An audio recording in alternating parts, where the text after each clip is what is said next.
ছোট বোন যখন বড় বোনের বিরুদ্ধে মামলা কি মন্তব্য ওনার ছোট বোন ছুটকিকে নিয়ে তা ওনার মুখে শুনে নেওয়া যাক।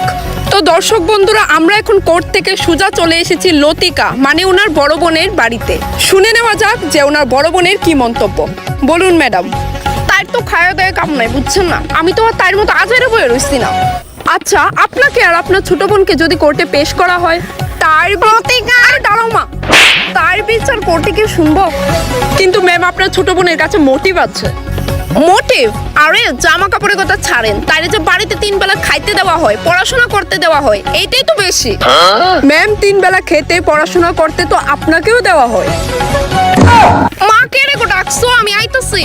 আসুন এইবার দেখি ওনার মার কি মন্তব্য। আপনারা বাতাপুরা নিউজ কন্টিনিউ করুন, একদমই চ্যানেল স্কিপ করবেন না, এমনিতেই টিআরপি কমে যাচ্ছে। তো আমরা এখন এসে গেছি ছুটকির মায়ের কাছে, ওনার মুখ থেকে জেনে নেওয়া যাক ওনার মন্তব্যটা কি।